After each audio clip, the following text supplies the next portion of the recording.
Voilà, c'était là le reportage de Bernard Koundouno qui a fait un tour chez d'abord Fada Bakdoum comme on l'appelle, mais aussi Oudi Premier qu'on appelle d'ailleurs communément l'artiste du peuple. Oui, monsieur Bilia Ba. Je commence avec vous. Je rappelle que vous êtes des productions Kira, mais aussi membre du conseil d'administration de la FESEC. Alors, d'abord, on va parler de cette FESEC d'abord. Présentez-nous succinctement votre composition et vos missions. Bonjour tout le monde déjà. C'est la Fédération des entreprises culturelles et économiques de Guinée, la FESEC. Donc, on entend bien la Fédération des entreprises. C'est un peu comme le patronat de la culture. Donc voilà un peu la mission, c'est vraiment d'organiser et de professionnaliser le milieu avec tout ce qui va servir à cela. Avec tout ce qui va servir à cela, vous avez longtemps cohabité avec d'autres entrepreneurs culturels, mais pourquoi c'est en cette période particulière de la Covid que les opérateurs culturels ont pensé à la mise en place ou à se fédérer? Monsieur Keita Ahmed. Oui, effectivement, mais il faut savoir que la tentative de la création d'une fédération n'a pas commencé aujourd'hui. C'est-à-dire, le processus était en marche, mais vous savez très bien que, souvent ça prend du temps parce que ce qu'on voulait faire, c'est parce que personne n'avait envie de tenter quelque chose qui n'allait pas tenir. Vous comprenez? Donc il fallait vraiment réunir les ingrédients nécessaires vraiment de créer quelque chose et qui va tenir. Ça traînait, mais heureusement, ça s'est fait dans le respect de l'art maintenant. Parce que au cours de l'Assemblée générale élective, donc les membres ont été élus. Vous comprenez, devant notaire et huissier, tout s'est très bien passé. Et le bureau est en place maintenant. Et on est en train vraiment de recadrer, d'abord d'avoir plus d'adhérents, mais aussi de vous fixer les objectifs. Alors, parlant de la période de cette Covid-19, on sait que beaucoup de secteurs ont été impactés, mais le secteur culturel a été celui qui a aussi pris beaucoup plus de coûts parce qu'il y a plus d'activités en tout cas qui permettent d'engranger des fonds comme vous en avez l'habitude. À quoi ou qu'est-ce qu'on peut aujourd'hui savoir de votre vie en cette période, Bilia? Qu'est-ce qu'on peut savoir de notre vie? Oui, il y a de votre vie culturelle, bien sûr. Je voudrais revenir un peu sur certains éléments de ta question. Oui. Il y a beaucoup de secteurs qui ont été impactés. Nous avons pas seulement été impactés, nous avons tout simplement été mis à l'arrêt. D'accord. J'aimerais bien insister là-dessus. Allez-y. Voilà. Comme le disait tout à l'heure Tcherno, on est tous d'accord avec les mesures sanitaires, on est tous d'accord sur la gravité comment dirais-je, de la Covid-19. D'ailleurs, quand la Covid est arrivée, quand la Covid est arrivée, quand tout a été mis à l'arrêt, la première chose que le secteur culturel a eu à faire, même s'il y avait des événements qui étaient prévus, personne n'a râlé, tout de suite on s'est tous mis au service de la sensibilisation, tout de suite, sans attendre des moyens. Ça c'est pour dire qu'on est conscient de la gravité. Donc c'est un fait nouveau pour tout le monde, pour le monde entier. C'est le monde entier qui a été à l'arrêt. On ne va pas non plus se leurrer. Qu'est-ce qui s'est passé? Tous les gouvernements ont dû adapter des choses, créer des mesures pour tous les secteurs. Mais bizarrement pour le secteur culturel, on n'a pas réfléchi à quoi que ce soit comme mesure. Jusqu'à présent, on est à l'arrêt. Parce que vous n'êtes pas une priorité. Non, évidemment. Moi, on aurait dit qu'on n'est pas une priorité. Ça va, c'est qu'on l'assume. Aujourd'hui, il faut qu'on assume le choix. Mais je dirais qu'on est une priorité parce que dans le gouvernement, rien n'obligeait le président à créer un ministère de la Culture. Ouais. Le ministère de la Culture est là. Ça veut dire qu'on fait partie des priorités.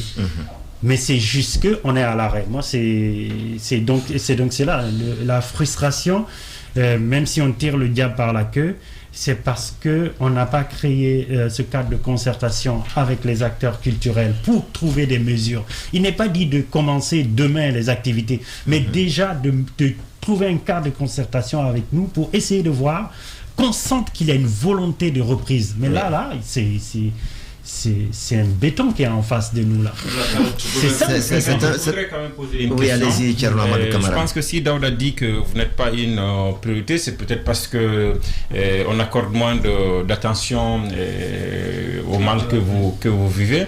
Mais je voudrais quand même poser la question parce qu'à un moment donné, on a quand même vu ces mesures d'accompagnement, ce plan de riposte économique.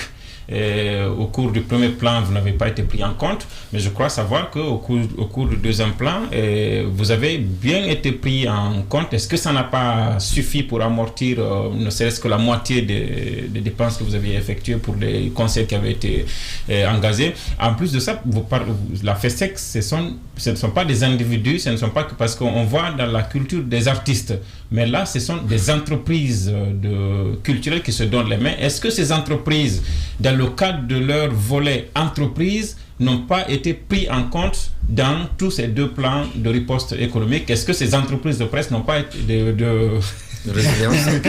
n'ont pas été prises en compte dans les plans de riposte économique? Comment veux-je dire, je vais commencer peut-être à mettre, tu vas amender parce que ça nous concerne tous.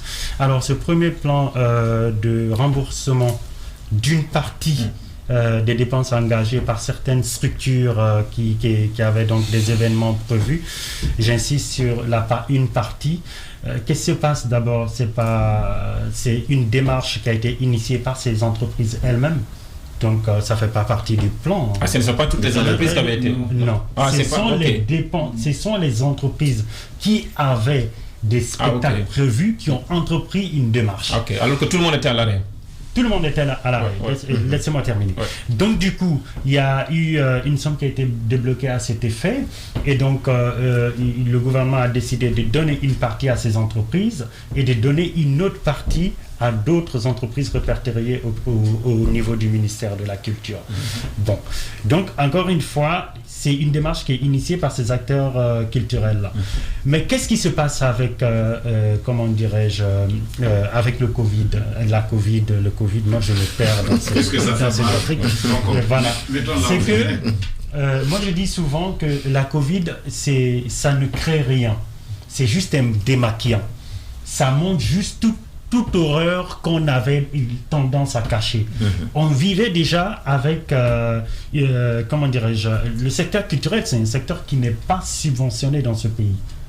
Donc, autant que il est hyper important, c'est un secteur très important pour notre économie, parce que c'est l'un des rares secteurs qui crée des emplois, qui a tendance aussi à créer des emplois, même pour comment dirais-je, des profils qui n'ont pas terminé leurs études, ce qui est très important dans notre pays parce que c'est pas tout le monde qui a créé. Donc on a ce secteur-là qui peut favoriser des réinsertions à ce niveau-là. Même pour la couche, je vais dire la classe en cours d'études. Oui, vous en créez aussi. Donc, le secteur culturel est transversal. Transversal, voilà, d'accord. C'est ça le truc. Donc vraiment, il est transversal. Maintenant, qu'est-ce qu'on peut imaginer? Si on c'est pas sorcier parce que il y a beaucoup de pays qui sont en train de le faire. Il y a beaucoup de pays qui ont profité de cette crise-là pour réfléchir, pour repenser. Mais il faut que la création continue. Il faut que nous, c'est très important, monsieur Koff. Allez-y, il faut que la création continue. On ne peut pas être dans une société où les artistes ne créent plus. On vivrait comme quoi. C'est pas une question que seulement des spectacles qu'on voit. Il y a du travail en amont. Est-ce que tu vois? Donc comment le gouvernement peut accompagner tout ça? C'est le moment de réfléchir à tout ça. Là, c'est pas qu'une question. C'est pas parce que on leur a juste demandé la dernière fois de rembourser des dépenses engagées que dans ce plan-là, il faut se dire bon, oula, on va penser à la culture, c'est fait, on va rembourser les dépenses. Mais non, il y a des entreprises. Il y a des entreprises culturelles aujourd'hui qui sont à l'arrêt, qui doivent payer le loyer, qui doivent sauver des emplois. Tous ces employés-là ont des familles qu'ils nourrissent.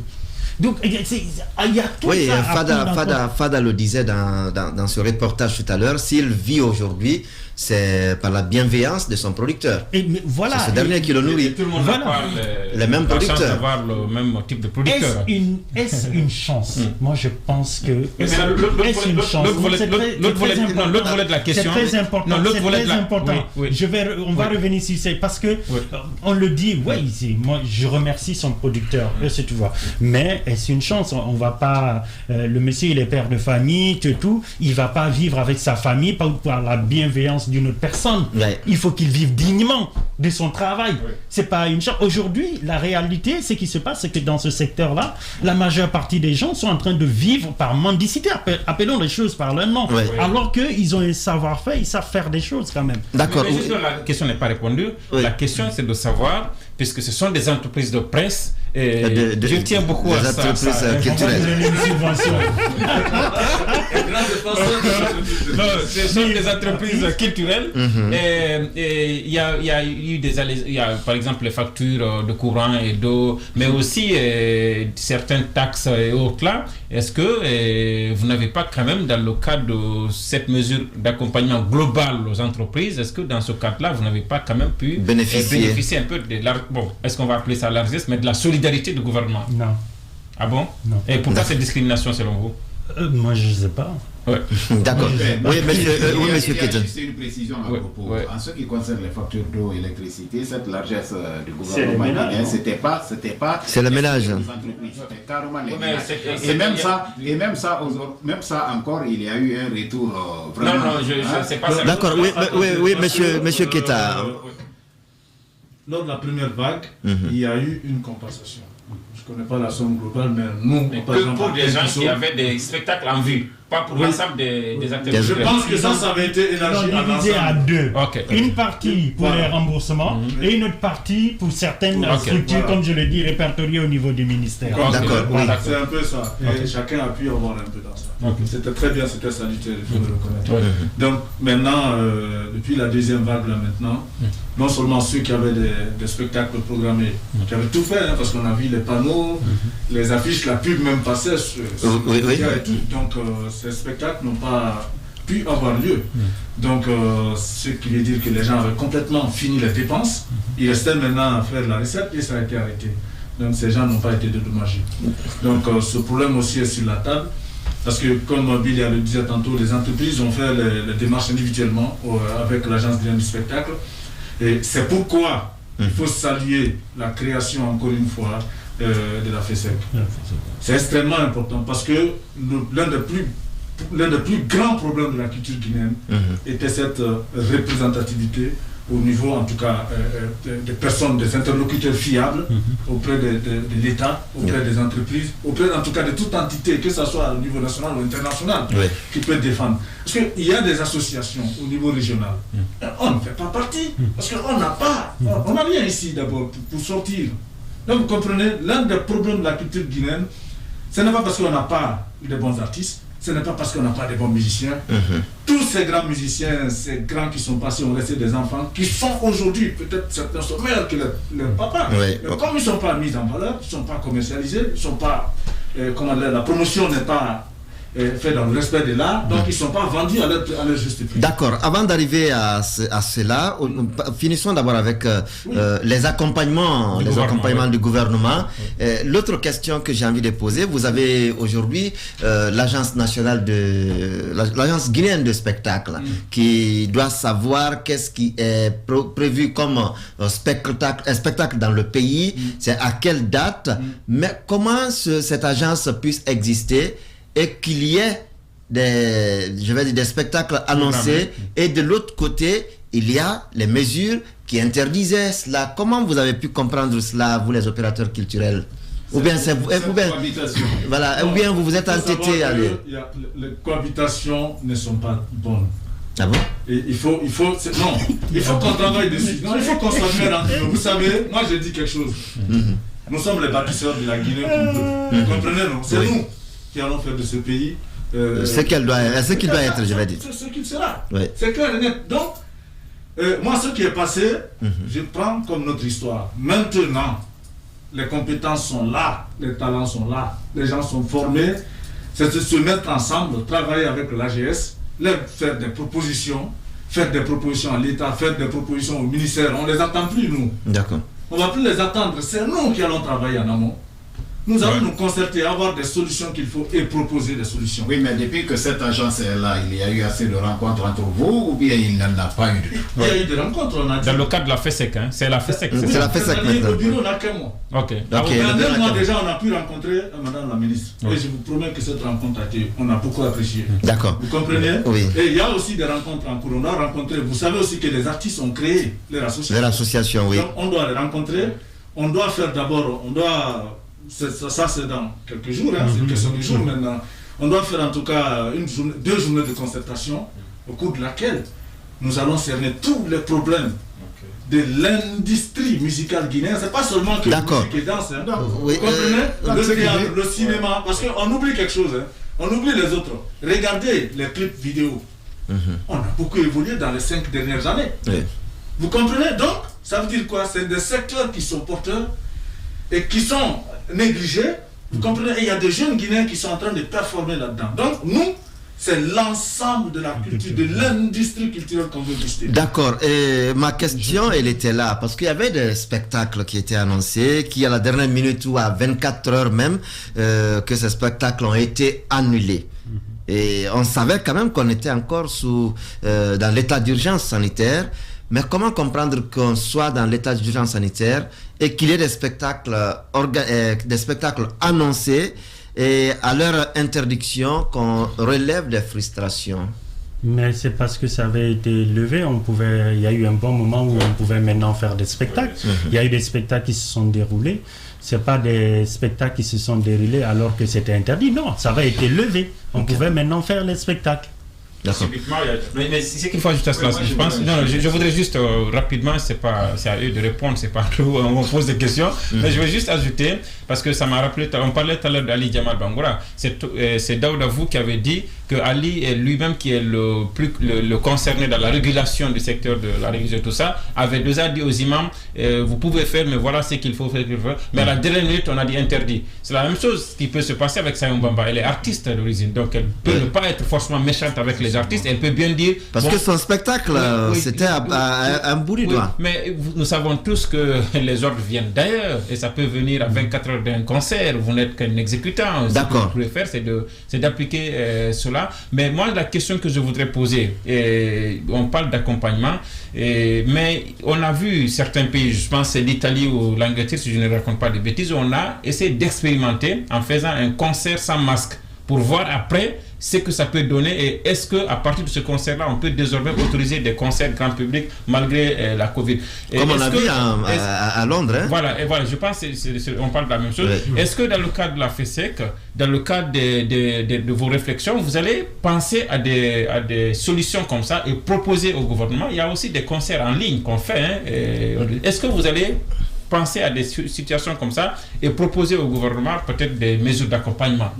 Ben évidemment, c'est de ça que je parlais tout à l'heure quand je parle de nous, notre problème, c'est pas que ça soit seulement interdit, mais c'est le fait qu'il n'y ait pas un cadre de concertation. S'il y a un cadre de concertation entre nous, le gouvernement et l'ANSS, on peut faire des propositions c'est pas ici que je vais vous donner les propositions. Aller progressivement à l'ouverture. C'est que là déjà il y a un espoir. Là tu te rends compte vous pouvez donner. Il y a une volonté. Monsieur Ba, vous pouvez déjà mettre la puce à l'oreille, pas que vous nous donniez toutes les propositions, parce que justement, mais déjà une ébauche de propositions qui pourrait attirer l'attention de ceux qui nous regardent, des autorités qui nous regardent, de l'ANSS ou du ministère de la Culture qui nous regarde sur Espace TV. D'accord, comme vous me posez la question, je vais être cash avec vous. Quoi. Je pense que vous y étiez là. Hein? Il y a eu les 72 heures du livre avec des mesures, non? Oui. Ne serait-ce que ces mesures-là, on peut les reproduire. Ça a été fait avec le consentement du gouvernement et de la NSS. Il y a eu des mesures. Ça a regroupé du monde, mais il y avait des mesures. Pourquoi on ne pourrait pas faire la même chose? D'accord. Oui, Alpha Kabila Sidibé a une question. Ben oui, et ça s'est super bien passé. Ce n'est pas des questions, ce n'est même pas une question que je vais poser. Je vais juste donner mon opinion sur cette situation. Oui. C'est vrai que nos frères aujourd'hui, comme ils disent qu'ils sont à l'arrêt, bon, mais quelque chose de malheur est bon parce que là, je vois... Ça dépend, hein? Oui, tout à fait. Je vois déjà la naissance, comment dirais-je, de la FESEC, d'une entreprise culturelle. Je vois aujourd'hui la naissance aussi des organisations au niveau des artistes. Ce qui veut dire qu'il est temps quand même de s'unir, qu'il est temps de faire des propositions. C'est vrai, je rejoins entièrement mon frère Ba qui dit que le gouvernement ne les a pas abandonnés parce qu'il y a déjà la créature d'un ministère de culture. Et nous savons aussi, dans le temps... Non, d'accord, ça ne suffit pas. Ça ne suffit pas. Dans le temps aussi, les artistes, les vieux artistes, par exemple, étaient à l'abandon. Mais aujourd'hui, grâce à cette clairvoyance du gouvernement, certains aujourd'hui parviennent à recevoir quelque chose quand même à la fin du mois. C'est pas ce qu'on demande au gouvernement. Non. C'est juste, j'ai dit que mon point de vue. J'ai dit mon point de vue. J'ai dit que je ne vais pas poser des questions. Je donne mon point de vue. D'accord. Donc aujourd'hui, ces artistes, ces entreprises culturelles qui ont des propositions, j'appuie leurs propositions. Parce qu'au regard aujourd'hui de ce qui se passe en Guinée, le taux de contamination du virus a chuté, a baissé. Ah bon, le taux de mortalité, oui, à regarder, le tableau, le taux de mortalité aussi, le taux de mortalité a baissé. En Europe aujourd'hui, en Belgique par exemple, je suivais tout à l'heure là sur France 24, on me dit déjà que ça a chuté. Carrément ça chute. Et puisque ça chute de part et d'autre... Mais pendant ce temps, aux Seychelles, en Inde, au Brésil... rapidement. Puisque ça chute de part et d'autre, ça chute pas. Il est temps de faire des propositions. D'accord. Et que ces entreprises culturelles, ces artistes se réunissent, ils font des propositions à l'agence guinéenne de spectacle, qui à son tour aussi ira voir le ministère de D'accord, voilà un peu, c'est un peu l'objectif d'ailleurs de la mise en place de cette fédération, de la FESEC. L'un des objectifs, voilà, l'un des objectifs. Alors, il le disait tout à l'heure, parce que le mot a glissé, c'est vrai qu'on veuille que l'État accompagne, mais l'État ne peut pas toujours être interventionniste. Justement. Il faut parfois permettre aux acteurs de se prendre en charge. On ne peut pas toujours compter sur l'État et ça peut étouffer même l'État par rapport à ses priorités. Mais est-ce qu'aujourd'hui, vous êtes vraiment dans cette dynamique de vous réinventer? Parce qu'on a vu en Europe, par exemple, en France, je regardais la dernière fois, où même les podiums adaptés à la nouvelle donne, on est en train d'aller à cela, des spectacles désormais qui peuvent être en ligne, qui peuvent être virtuels, et même beaucoup de choses aujourd'hui sont en train de se mûrir. Est-ce que vous-même avec la FESEG, c'est vrai que vous voulez qu'on vous permette de travailler, mais est-ce que vous êtes en train de travailler pour votre réinvention, Monsieur Ba? Moi, je pense qu'au niveau, par exemple, je vais parler de notre structure Kira. Au niveau de Kira, si on ne s'était pas réinventé pour diversifier nos sources de revenus, on aurait déjà fermé. On aurait déjà fermé. Kira, c'est une cour, un duplex à Kipé. Il faut payer le loyer, il faut payer l'eau, il faut payer le courant. On a 10 employés, il faut les payer chaque fin de mois. On a réussi à maintenir ces emplois-là parce qu'on a su se réinventer. Ok, c'est bien beau de donner ces exemples autres. Aujourd'hui, quand quelqu'un fait un concert virtuel en Guinée, il rentabilise comment? C'est la question de on ne peut pas, peu importe le chemin qu'on va prendre, le gouvernement est toujours à l'arrivée. Il faut que le gouvernement nous permette. Aujourd'hui, la monétisation, elle n'existe pas en Guinée. On ne peut pas la faire en Guinée. Et ça, c'est pas moi, c'est pas Ahmed, c'est pas la FESEG, c'est le gouvernement, c'est l'État qui doit permettre ça. Et ce que vous voyez. Et on en a parlé au ministère de la Culture. Moi, personnellement, j'intervenais sur le webinaire de résilience avec l'UNESCO. J'étais invité par le ministère, je leur en ai parlé. Il le faut. On allait le faire. Nous sommes l'une des corporations qui a appris à se réinventer avant la Covid. Avant la Covid, on se débrouille, on prend le peu qu'on a, on essaie de faire des miracles. Ça, on le fait dans ce pays depuis tout le temps. Donc, c'est pas la Covid qui nous a empêchés et qui va nous empêcher de nous réinventer. Mais c'est juste que face à certaines solutions qui peuvent être appliquées ailleurs, on est bloqué. D'accord. On a pendant ce mois un spectacle. Il faut qu'il rajoute. Juste une information. On a ce mois même un spectacle qui est prévu au Palais de la Culture à Abidjan, qui va être animé par Oumou Sangaré. N'est-ce pas? Est-ce qu'aujourd'hui, avec ce que vous allez ajouter maintenant, est-ce qu'on peut penser aussi à vraiment des éléments concrets qui puissent convaincre les autorités à permettre? Il faut que vous donnez des assurances. Voilà. L'assurance, vous pouvez vous donner. Bilia vient de le dire. Les 112 heures du livre ont été organisées. Ça s'est bien passé. Le stade, ça s'est bien passé. Vous comprenez? Apparemment. Donc les exemples sont là. Vous comprenez? Les marchés ne sont pas fermés. Madina n'est pas fermée. Mais ça, c'est des espaces ouverts. Hein? Oui, d'accord. Je suis d'accord. L'esplanade du Palais du Peuple, c'est ouvert. Il y a des espaces fermés de Madina si on vous dit que le nombre de personnes qui étaient... Non, Ahmed, l'esplanade est ouverte. Vous comprenez ce que je voulais dire? La culture, moi, c'est la carte d'identité d'un peuple. Mon frère, la façon dont vous êtes habillé comme ça, prenez une photo comme ça, allez partout dans le monde. Ceux qui connaissent diront, il faut revenir là. Ouais, je rends hommage à Wende Kenema. Hein? C'est très joli. Vous comprenez? Oui. Hein? Donc, c'est ça la culture. Oui. Et on a dit tout de suite, ça prend tout le reste. Nous, on nourrit les hôtels. On nourrit l'artisanat. On nourrit tout le commerce, le transport. Oui. Vous comprenez? Que ça soit aérien, à tous les niveaux.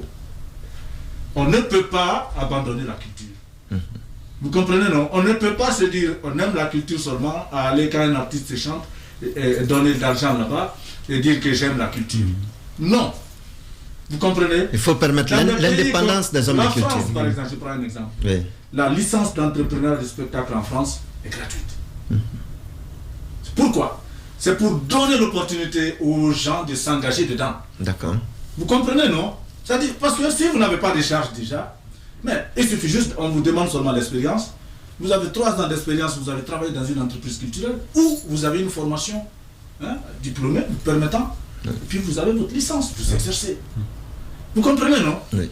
Dans un pays comme la Guinée, pionnier de la culture africaine, vous comprenez, et avec une culture qui se meurt, si vous voulez d'abord aider cette culture, la première des choses à faire, c'est de bannir tout ce qu'on appelle comme taxes. Parce que déjà, on contribue à rien au produit intérieur brut du pays. Vous comprenez, non? Oui. Vous avez parlé de réinvention, il va falloir tout réinventer. Oui.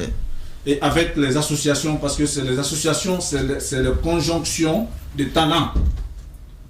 Okay. Hein? Vous comprenez, on a les mêmes objectifs, on a les mêmes intérêts à défendre, on va se comprendre. Les égos, on va les enterrer. Vous comprenez? On le souhaite bien. Tous ceux qui ne sont pas d'accord à la FESEC, on les appelle de venir, de nous rejoindre, vous comprenez? C'est pas pour aller faire le combat, c'est pas pour faire une bataille. Parce que votre corporation aussi, pour venir clasher des gens, c'est pas pour venir dire oui, c'est la faute que la culture guinéenne n'a pas avancé, ce n'est pas ça. D'accord. On sait quand même que vous voulez se réinventer. On sait vraiment que vous le voulez aujourd'hui, mais votre corporation, comme dans d'autres d'ailleurs, on sait qu'il y a des coups bas. Oui, Thierno Amadou Camara pour la question. Qu'on appelle, c'est de savoir parce que justement, moi aussi je découvre que la FESEC c'est à une ampleur que je n'imaginais pas, parce que je pensais que j'ai vu ces derniers temps par rapport à l'ouverture des places, j'ai cru que c'était juste autour de ça, et j'avais préparé une question et le conseil des ministres, le dernier conseil des ministres ce jeudi, le président en a parlé par rapport aux places, au lieu de trucs, au restaurant et autres là, il a insisté. Est-ce que si pendant qu'il y a des dynamiques pour aller vers eux, pour dire rouvrez, permettez-nous de vivre, et si parallèlement à cela il y a le président qui durcit le ton, est-ce qu'il y a lieu de penser que vous avez très peu de chance de vous faire entendre, de faire appliquer des propositions que vous ferez à l'exécutif? Nous n'allons pas faire de jugement à l'avance. Nous avons un plan de travail, on a dit tout de suite. C'est de regrouper d'abord, on va se parler. Après, nous avons un programme de rencontrer M. le Premier ministre. On a commencé d'abord à rencontrer notre ministère de tutelle. Ce qui était extrêmement important avant de commencer quoi que ce soit. et elle nous a rassurés. Vous comprenez ça, on peut le dire, hein, Bilia. Oui, on peut le dire, vous comprenez, elle nous a rassurés. Donc à partir de ce moment, je pense que maintenant, nous allons nous concerter pour élaborer notre plan de travail et les soumettre. Vous comprenez? Et ce que nous mettons comme urgence, vraiment urgent, c'est les deux cas. Premièrement, ceux qui étaient impactés par la fermeture brusque des activités. Et deuxièmement, tout le secteur, parce que c'est un secteur qui a été mis à l'arrêt. Vous comprenez? Pendant à peu près, on va dire 2 ans maintenant. Ouais, 2 ans maintenant. Des compensations financières, bien sûr. Ouais, compensation financière, Daouda, excuse-moi. Quand vous partez vers le gouvernement, vous partez avec quelque chose de solide. Quand vous partez vers le gouvernement pour demander compensation financière pour ceux-là qui ont été impactés par la fermeture brusque, est-ce qu'aujourd'hui on peut avoir des chiffres? Est-ce que vous avez une idée sur ce qu'ils ont pu perdre? On l'a dit, c'est difficile de quantifier cela. Vous comprenez? Parce que les structures même, c'est ce que je disais, les structures même chargées de la gestion de la chose ne fonctionnent pas comme ça se doit. Comment vous voulez qu'on puisse savoir tout cela de façon avec des chiffres, avec des données, etc. Mais est-ce que ces structures avaient déjà payé? Bon, je ne sais pas, hein, c'est pas mon domaine. Mais j'imagine quand même, en tant que citoyen, j'imagine que quand vous organisez un concert, vous donnez de l'argent à l'agence guinéenne de spectacle pour vous permettre de faire vos... Est-ce que... Pour les réservations? Pour les réservations peut-être. Est-ce que ça avait été fait? Est-ce qu'au moins ça leur a été retourné? Non, rien à ce que je sache, parce que je ne suis pas... Mon entreprise n'est pas dans la liste de ceux qui avaient des événements en vue. Ça, je l'avoue, je ne suis pas dedans du tout. Donc, mais je ne pense pas à ce jour, parce que ils sont pas... On est en train de les appeler pour prendre les dossiers maintenant, pour les analyser, les étudier, enfin on pourra bien se prononcer. Mais là, actuellement, je ne peux pas me prononcer ni sur la qualité des dossiers, ni sur la forme. Oui, je pourrais rajouter ce que Ahmed dit là, c'est qu'on ne peut pas exactement savoir, parce que vous voyez, ils peuvent dépenser, je donne des chiffres comme ça, ils peuvent dépenser 20 millions.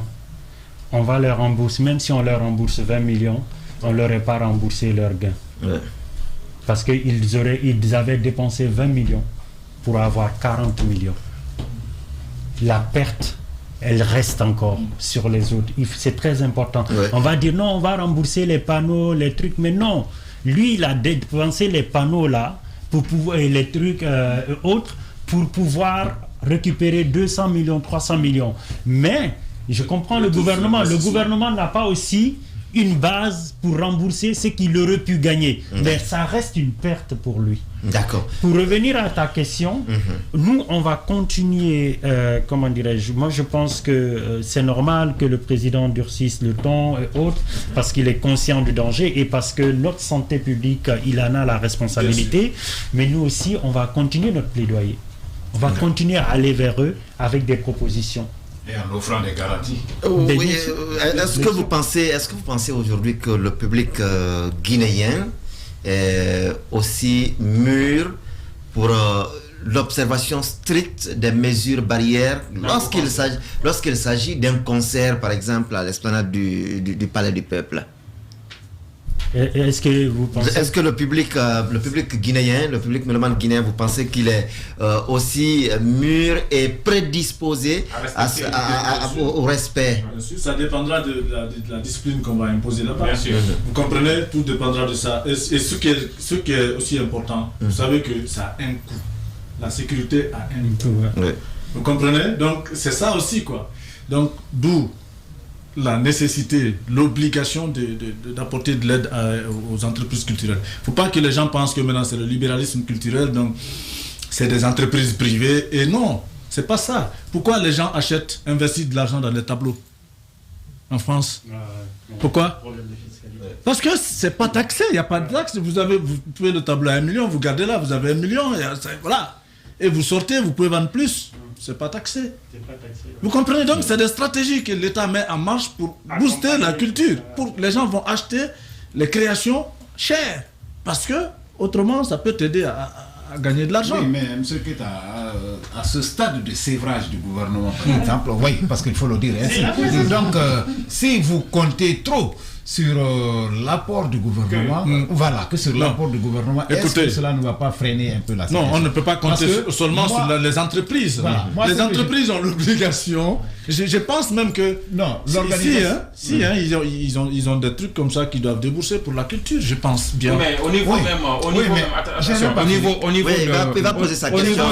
du ministère de l'Industrie, il y a un fonds au niveau du ministère de l'Industrie. C'est pourquoi je me pose la question sur les capacités des industries culturelles à vraiment savoir ce qu'il faut faire. Il y a un fonds au niveau du ministère de l'Industrie qui vient en appui aux entreprises. Et je pense qu'il n'y a pas de discrimination à ce niveau-là. On dit aux entreprises qui ont été affectées par la Covid.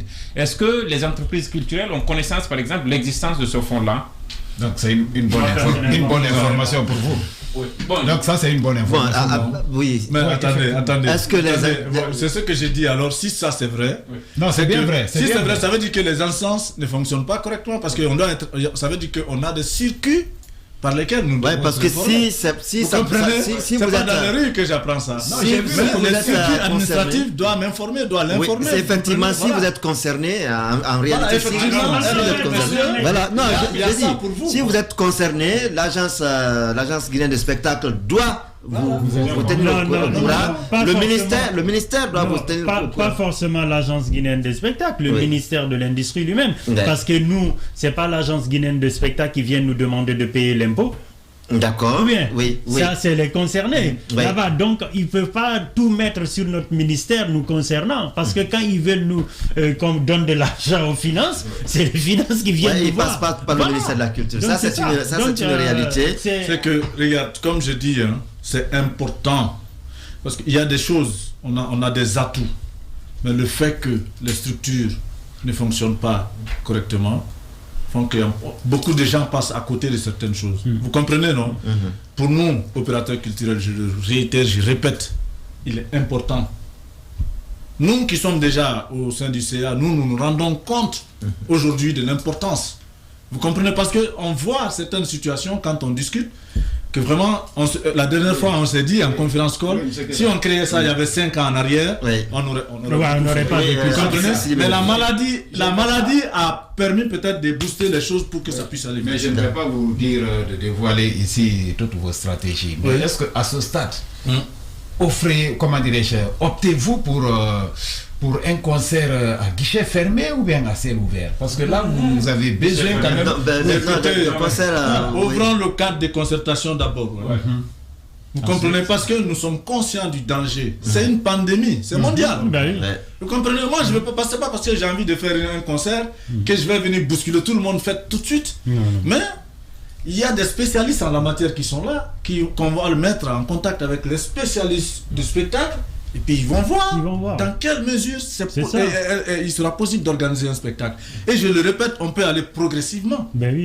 Et puis, vous comprenez, non? On peut aller progressivement. On peut dire on commence par le spectacle de 50 personnes. Pour appuyer de 100 personnes, après on arrive à 400 000. L'importance du cadre de concertation, c'est qu'il aurait permis de discuter même des possibilités de cet arrêt qu'il y a eu là, il y a 2 ans. Ok, les gars, on va discuter de comment on va faire pour arrêter les concerts et les spectacles pendant 6 mois. Qu'est-ce qu'il faut faire pour arrêter? Parce que même le fait de ne pas avoir d'activité, il faut qu'on en parle. Comment on fait pour que les entreprises culturelles et les artistes se mettent en arrêt pendant 6 mois? Qu'est-ce qu'il faut faire pour accompagner ça?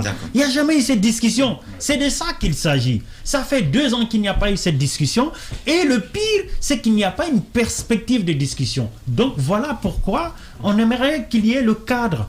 Le cadre va permettre de définir. Peut-être que pendant le cadre, nous-mêmes, on va se rendre compte que c'est progressivement et plus loin qu'il va avoir ça. Vous voyez. Ou peut-être eux aussi ils vont se rendre compte que on aurait pu continuer les spectacles il y a 2 ans.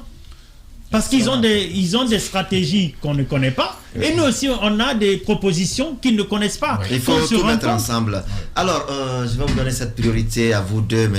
Keita et M. Ba.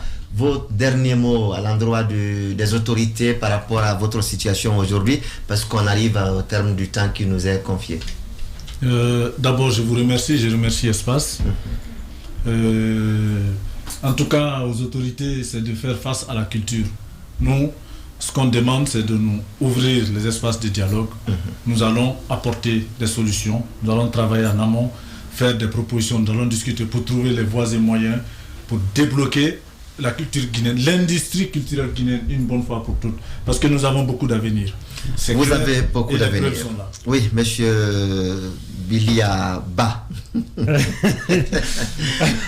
Le dialogue a disparu, je me suis bien défendu, je vois.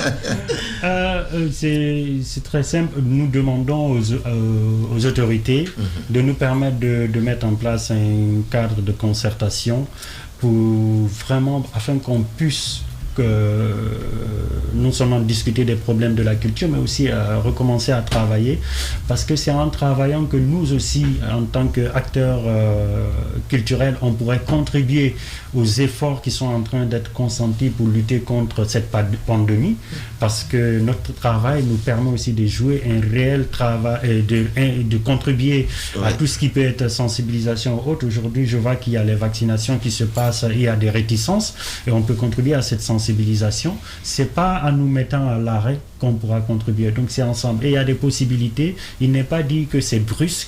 Il n'est pas dit qu'on veut défier l'autorité de l'État. On veut juste qu'on discute pour essayer de voir dans quelles voies et moyens notre corporation peut continuer à travailler et à vivre dignement. Je dis bien dignement. Vivre dignement de votre sieur, de votre connaissance et de vos productions. L'appel, il est lancé aux autorités de saisir cet appel et voir éventuellement comment se retrouver avec les opérateurs culturels qui sont aujourd'hui en fédération. Donc, très facile de les regrouper et en un temps record. Alors, il ne me reste plus qu'à vous dire merci à Monsieur Ba. Merci, monsieur Kamara Tcherno Amadou. Merci à monsieur Sidibé Alpha Cabinet. Merci bien, mon frère. Merci à vous, monsieur Keta Ahmed. Merci beaucoup. Merci à vous, téléspectateurs, qui avez pris de votre temps pour regarder cette émission. J'espère que vous avez trouvé là du positif et vous permettant de mieux comprendre ce qui a marqué cette semaine. Merci également à mon réalisateur Mamoudou Kondé, à l'équipe de Nalaï Sidibé, Lamine Sidibé. Aboubakar Foté Souma Saloum Fofana, merci pour votre dévouement et vos efforts pour la réussite de cette émission. À moi, il ne me reste plus qu'à vous dire merci et merci bien à ce tisserand de Wende Kenema à Kangama précisément pour ces tissus. Ça, c'est dans Gekedou. Merci et au revoir.